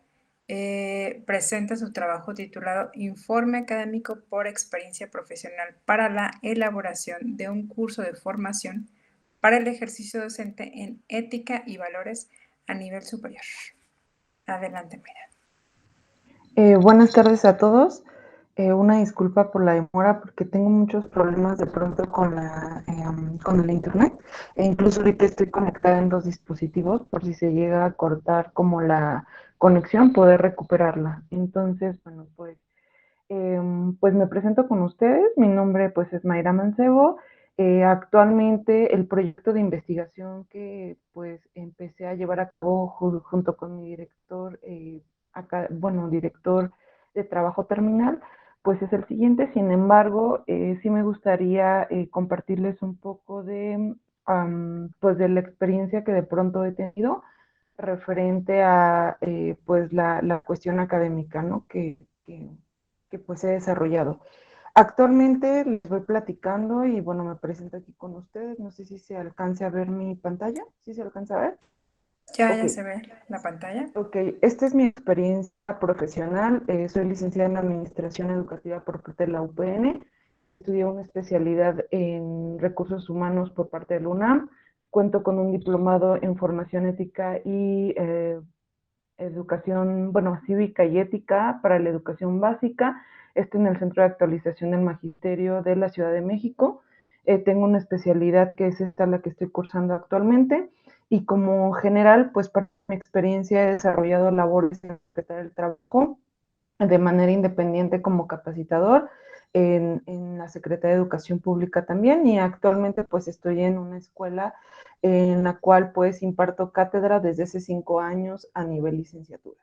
Es por ello que, bueno, pues a partir de aquí es la importancia del por qué me llama mucho la atención el poder trabajar mucho, sobre todo en temas de capacitación, porque considero que hoy en día el tema de capacitación docente, sobre todo en el ejercicio que actualmente estamos viviendo, es de manera importante para todos nosotros, tanto en temas tecnológicos como en el tema de desarrollo de habilidades socioemocionales, ¿no? Entonces, bueno, pues partiendo de esto, yo empecé a realizar un anteproyecto o un proyecto en el cual la intención principal era llevar a cabo el curso de capacitación justo para el ejercicio docente, enfocándonos en el tema de ética y valores dentro del aula, ¿no? Considerando que a partir de este curso de capacitación, pues los docentes tuvieran las herramientas necesarias para enfrentar algún tipo de situación emergente que ocurra dentro del aula, ¿no?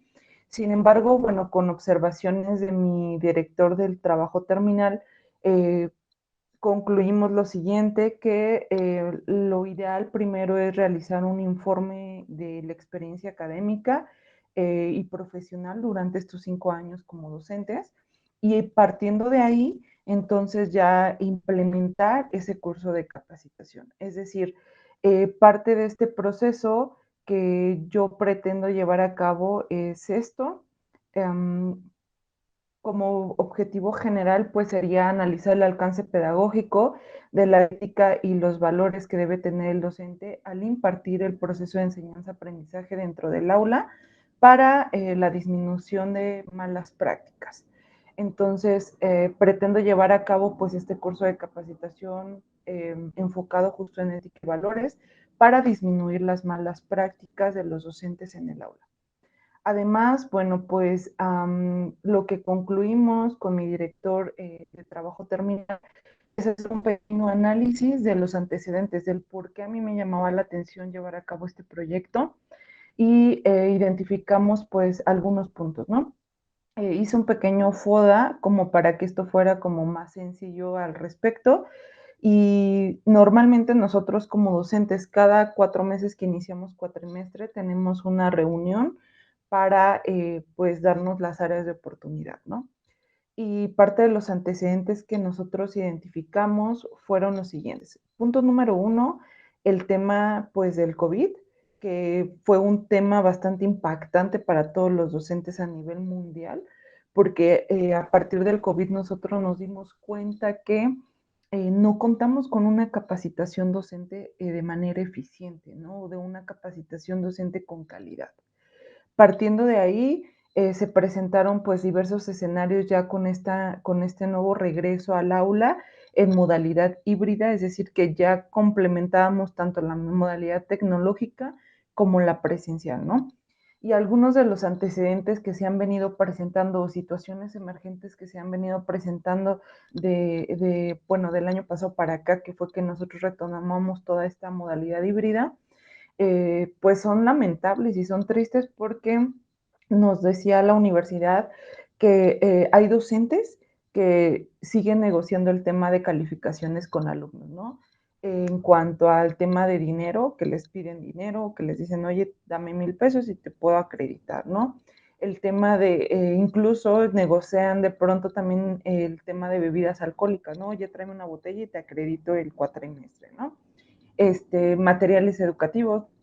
Si me compras el libro, pues entonces sí, tienes 2 puntos, ¿no? Sobre tu evaluación.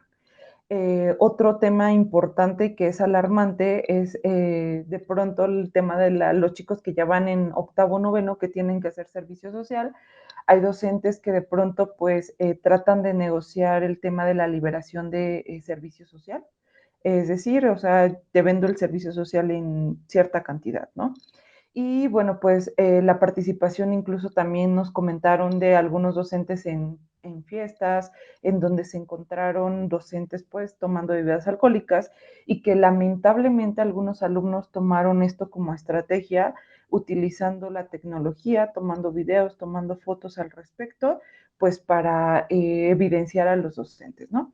Entonces, respecto a este pequeño FODA que yo realicé y considerando todos estos antecedentes, identifiqué que la universidad sí tiene fortalezas como la implementación de la tecnología, que la institución pues tiene REBOE, que la institución tiene 20 años de servicio, las oportunidades y que creo que para mí en general es el tema que yo quiero considerar, que es el tema de la capacitación docente.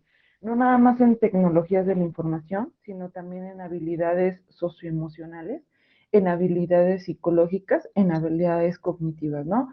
Como ya lo mencionaban previamente, no el hecho de que tengamos una experiencia en el ámbito laboral implica que nosotros como docentes tengamos una calidad a lo mejor en el aula, ¿no? Impartiendo cátedra en el aula. Creo que es importante que constantemente estemos en capacitación, que constantemente identifiquemos también nuestras áreas de oportunidad como docentes, ¿no? Y bueno, pues parte de las debilidades que identifiqué fue el tema de la aplicación de la ética y los valores, que si consideramos los antecedentes, bueno, pues habla muy poco de la ética que de pronto tienen los docentes en cuanto a que ellos mismos se someten a situaciones que ponen en riesgo incluso su propia credibilidad profesional, ¿no? Y las amenazas que pues tendrían como resultado esta poca aplicación de ética y de valores es pues el prestigio de la institución, incluso la reducción de la matrícula tanto de docentes como de los propios alumnos, ¿no? Porque pues al tener la poca implementación de esta ética y de valores en el aula, pues tiene una repercusión que justo es esto, ¿no? Incluso el prestigio y la reducción docente. Yo pretendo que a partir de mi experiencia profesional, pues pueda yo implementar este curso de capacitación. Sin embargo, algunas de las observaciones que me hacía mi director del trabajo terminal eran las siguientes. Me comentaba pues hacer un análisis en donde aplicara una investigación cualitativa, cuantitativa, descriptiva, pero más allá de aplicar pues este trabajo de investigación o este proyecto, algo muy importante que tengo que empezar a trabajar es el sensibilizar realmente a los docentes, ¿no? Porque en su gran mayoría en esta institución tenemos casi un 80% de docentes en términos de derecho, es decir, son su gran mayoría docentes en el área de derecho, somos como un 20-30% en el área de psicopedagogía, pedagogía y administración. Entonces, pues el hecho de lograr sensibilizar a los docentes que sí requieren capacitación, creo que a partir de ahí empezaría yo mi trabajo con esta participación en la experiencia pues laboral y profesional, ¿no? A partir de ahí, pues ya entonces daría pie a la siguiente participación, que sería pues ya implementar el taller de capacitación y por último pues evaluar los resultados que yo tenga referente a pues este taller. Entonces, bueno, pues mi participación es breve, sin embargo sí quería mostrarles pues el avance que llevo hasta el momento en cuanto a mi proyecto, el cual pues está sometiendo todavía a pues temas de correcciones, temas de actualización, tema de observaciones, que pues sigo trabajando con mi director del trabajo terminal. Pues eso sería pues todo de mi parte. Muchas gracias, Mayra. Ahora comenzaremos con la presentación. Primero empezará la doctora Adriana. Bueno, Mayra, yo tenía varios comentarios. Está haciendo ahí un Mayra, si puedes apagar uno de los que tienes. Listo. Gracias. Sí, tenía yo un par de preguntas que ahorita ya quedaron más o menos aclaradas. Tenía yo un poquito la duda de docentes en qué nivel o en qué área estamos hablando. Ya aclaraste que es para nivel superior y que estás hablando de docentes perdón, se me fue la palabra, cuestiones legales también, de derecho, perdón, profesores de derecho y de pedagogía. También tenía yo anotada aquí la pregunta de qué malas prácticas te refieres. Y bueno, supongo que tiene que ver con estas notas que tenías junto a tu FODA. Pero a mí me brinca que tú hablas del tiempo de la pandemia para acá, cuando creo que todos estos problemas y estas malas prácticas se han venido viendo, desarrollando de muchísimo tiempo atrás. En mi caso particular, digo, no la sufrí directamente, pero sí supe de casos desde que era yo estudiante, ¿no? Entonces, no es algo nuevo, lo cual quiere decir que es un problema más difícil de atender, pero muchísimo más importante también, ¿no? No deja de ser urgente. Pero sí toma en cuenta eso, pues que no es, tal vez la pandemia lo hizo más visible por esta posibilidad de grabar, etcétera, etcétera, pero no es de la pandemia para acá, es un problema mucho más añejo y hay que tomar eso en cuenta, ¿no? Hablabas en el texto de poca tolerancia, estrés, falta de ética. Sí, creo que es importante que dejes bien claro, bien definido a qué te estás refiriendo cuando hablas de malas prácticas. En tu exposición ya lo vi, pero que quede bien claro, bien definido, bien delimitado a qué te estás refiriendo, a qué es lo que quieres enfrentar. Ahora, hablar de la ética en los docentes, me parece difícil. ¿Cómo plantearías tu curso de capacitación para que realmente incida en esta forma de pensar, en esta forma de actuar? Tal vez la sensibilización pudiera ser el punto fuerte, más que el curso en sí, pero creo que todo dependería de cómo lo estuvieras planteando, pero considera esa parte, ¿no? Que tal vez por allí, por la sensibilización, pudiera ser el factor más importante. También me deja un poquito de inquietud. ¿Cómo vas a evaluar qué tantos cambios hubo, qué tanto se modificó? Porque no es algo que tú puedas ver en un examen, sino es más bien cuestiones que vas observando en el cotidiano, en la situación que se da en general, y eso requiere mucho más tiempo. Porque si tú les preguntas en un examen, ¿qué haces en esta situación? Te van a dar la respuesta que se considera correcta, no la respuesta, no lo que harían ellos en realidad. Entonces, lo que quieres tú observar es un cambio de actitud Eso tiene que ser sobre la observación directa, digamos, de la situación general de la escuela o la situación general del área que estás observando, y no lo puedes ver de un día para otro. Entonces, creo que esta parte de cómo vas a recopilar la información, si hubo un cambio o no hubo un cambio, o qué tanto cambio notas, hay que pensarlo con cuidado, ¿no? Tendría que ser una cuestión más de observación, tal vez de encuestas no directo a los profesores, sino a la comunidad, y considerando no lo que viene siendo de cotidiano, sino si ha habido algún cambio, ¿no? Si ha notado alguna diferencia. No creo que se pueda ver de un momento al otro. Entonces, tal vez este proyecto para tu especialidad tendría que delimitarse solamente a una parte. Y esto posterior de ver qué tanto influye un curso, la sensibilización, pudiera ser un proyecto más grande, posterior tal vez. Eh, una cosa con la que también hay que tener cuidado, y creo que es un error común cuando hablamos de ética, es esta diferencia entre qué es lo malo, que sucedan todas estas situaciones de venta de calificaciones, etcétera, etcétera, porque también hay situaciones aún más graves de tipo sexual, pero bueno, es otro. Si te delimitas solamente a un área, lo entiendo.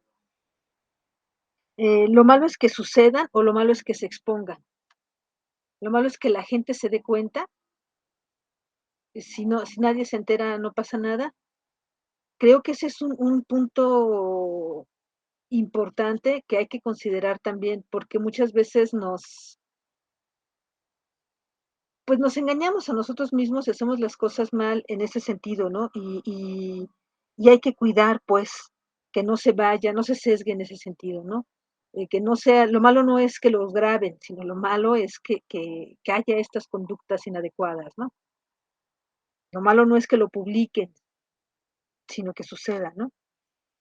Y bueno, un par de recomendaciones como un poco laterales sería que cuides tu redacción, porque hay un par de puntos donde dices, por ejemplo, en el mismo FODA, planteas la aplicación de la ética como una debilidad, cuando creo que más bien es la falta de ética, la debilidad, ¿no? O en otro momento hablas de aplicar la poca ética de los profesores. Creo que son cuestiones más bien de redacción, hay que cuidarlo. Igual en el texto te recomendaría que checaras tus citas, porque me parece que hay un par que están citados en el texto y faltan al final, y al revés, ¿no? Que están al final y no aparecen en el texto. Pero bueno, esas son cuestiones secundarias, creo. Gracias, sería todo. Gracias. Muchas gracias, doctora. Y comenzaremos con la retroalimentación del doctor Fernando. Adelante, doctor. Gracias, Isaura. Pues un gusto saludarte, Mayra. Reconocer pues el esfuerzo que todos están haciendo en este proceso, porque no es sencillo, ¿no? No es sencillo llegar y presentar una propuesta y que todo esté perfecto. Siempre es perfectible todo este proceso. Si tenemos un objetivo, si tenemos una forma de escribir, de redactar, si tenemos una forma de citar, bueno, para todo ello hay mecanismos, ¿no? Y hay formas en las cuales uno puede mejorar todo lo que está haciendo. Yo iniciaría con esta parte de el tema de ética y valores. Es algo que es fundamental, ¿no? En la sociedad que vivimos ya prácticamente sin un marco ético, ¿no? Y te lo digo, bueno, porque de alguna manera parte de lo que es mi trabajo, en la parte de educación ambiental, estamos trabajando en la parte de la ética para la sustentabilidad desde la Carta de la Tierra. Entonces, yo tengo como base el documento de Carta de la Tierra, que es un documento que se generó hace aproximadamente, pues ya unos 20, 30 años, porque en el marco de la cumbre de Río de Janeiro se estableció lo que era la Agenda 21. Sin embargo, la Agenda 21 iba muy aplicada, digamos, al trabajo de los gobiernos, ¿no? Política, sobre todo pública. Alterno, hay un movimiento social, civil en este caso, y traía un documento que es la Carta de la Tierra de Principios y Valores para la Sustentabilidad. No fue aceptado y no fue valorado hasta que el gobierno de Holanda, por ahí de finales de los 90, lo adopta y lo presenta también en la cumbre de Johannesburgo de Naciones Unidas y se acepta como un marco ético y como un marco y herramienta para el trabajo en procesos educativos. Entonces, esa es una parte y un avance muy interesante, dado que entonces yo aquí pongo también en la mesa de discusión qué marcos éticos o desde qué marcos éticos estamos trabajando o estamos impulsando, digamos, una práctica educativa distinta, ¿no? Una práctica educativa crítica. En este caso tendría que ser, incluso desde el planteamiento de Jacques Derrida, pues una deconstrucción de las prácticas educativas, ¿no? Y de las formas en las que los docentes nos acercamos a estas prácticas educativas, ¿no? ¿Qué bagaje yo traigo y qué bagaje, digamos, trae cada persona, de tal manera que eso va a permitir construir o deconstruir un proceso educativo? Y esto es una cuestión que incluso por ahí un físico, filósofo, Rolando García, planteaba.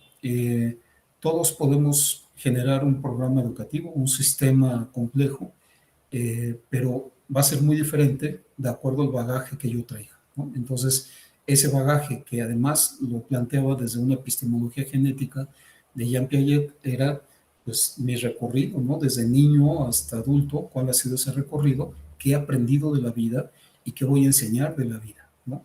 La práctica educativa para mí es más que el programa de esa materia, unidad de aprendizaje que uno va a dar, ¿no? Está inserta una perspectiva ética, yo la veo desde la parte personal, y una perspectiva moral como una perspectiva colectiva, ¿no? Entonces, nos planteamos desde qué marcos éticos estamos trabajando. Pues hoy en día pues podemos hablar de un marco ético que nos da pues una religión, un marco ético que nos da un partido político, un marco ético que nos da quizás una comunidad. Pero entonces, mi pregunta en este sentido está y mi planteamiento está en este cuadro, este marco FODA que has presentado. Le faltan muchos aspectos, ¿no? Muchos aspectos, tanto debilidades, amenazas, fortalezas y digamos, cada uno de estos elementos tiene que generarse una lista, yo diría una lista que a veces, digamos, es interminable, ¿no? ¿Por qué voy con esta parte? Ahorita voy tocando otros temas, pero es cuando hablamos de una capacitación en valores y ética a profesores, a docentes, yo nada más pongo ahorita uno de los problemas que tenemos en el Estado de México y lo podemos referir a ese marco FODA, en una de las amenazas y unas debilidades que tiene el sistema educativo mexicano, que es el tema de los sindicatos, ¿no? Tenemos un problema muy delicado en el Estado de México porque no se le ha pagado a los maestros en la reciente quincena. ¿Cómo les voy a hablar a ellos de ética y valores, ¿no? Cuando no se les ha pagado? Es un cuestionamiento que yo me hago hoy en día y digo a todos los que estamos en la práctica docente. No es nada sencillo, ¿no? No es nada sencillo. Ustedes lo saben mejor que están en esta especialidad. Es muy complicado generar, digamos, un marco en el cual yo sea quizás el profesor perfecto, ¿no? A lo mejor no lo hay, quizás sí lo hay, ¿no? Pero ¿cómo lo voy a ir construyendo si no es a partir de estas contradicciones que vivimos en el hoy en día? Yo no puedo hablar de ética y valores cuando a los maestros no se le paga. No puedo hablar de ética y valores cuando al maestro se le discrimina, ¿no? Cuando se le minimiza, cuando se le hace a un lado. Por ejemplo, acabo de estar en una práctica de campo que tuvimos en un proyecto, que tenemos en un proyecto PRONACES con ACID sobre agua y salud en comunidades del Golfo de México. Y algo que me duele, ¿no?, ver en las escuelas rurales es que, por ejemplo, los profesores que además dan en multigrados, ¿no? No nada más se especializan en un grado, dan primero, segundo y tercero, o cuarto, quinto y sexto. Cuando bien les va, la escuela tiene instalación. Si bien me les va mucho mejor, tiene un aire acondicionado, ¿no? Que sirve. Hay temperaturas altísimas, ¿no? Y más en estos días que hemos pasado. Algo que me dolió mucho es que los profesores tienen que pagar su internet, ¿no? Porque si no, no tienen herramienta también para trabajar. Entonces, ¿de qué hablamos cuando hablamos de valores y de ética en el sector educativo? Esa es una pregunta que yo creo que tendría muchos trasfondos, ¿no? Y que se me hace, por eso, muy interesante lo que estás trabajando. Vale decir que entonces, pues hoy en día, pues lo que tenemos que valorar no es nada más el proceso, ¿no? La unidad, el contenido de un programa curricular, es la vida en general, ¿no? Cómo valoramos la vida desde mi papel de docente, desde mi papel de alumno, de padre de familia, en fin, de todos los que componemos este proceso.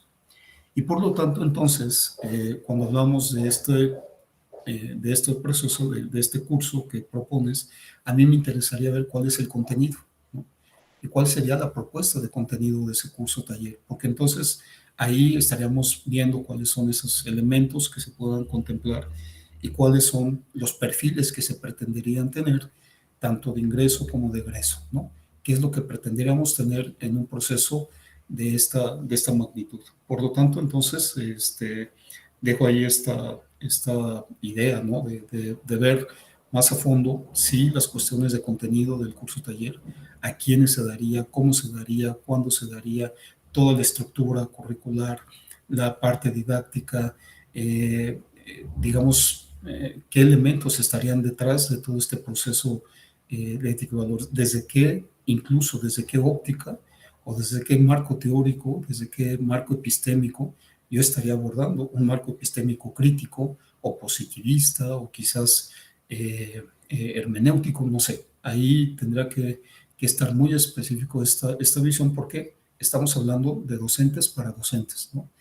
En el entendido de que tú estás identificando malas prácticas, ya lo decía la doctora, quizás no hay que esconder ahí muchas cosas porque eso sucede todos los días, ¿no? Y de todos los días estamos llenos de estas malas prácticas, desde una actitud hasta una, como lo colocas ahí, una calificación, una forma de ver la vida, una forma de relacionarse con la naturaleza.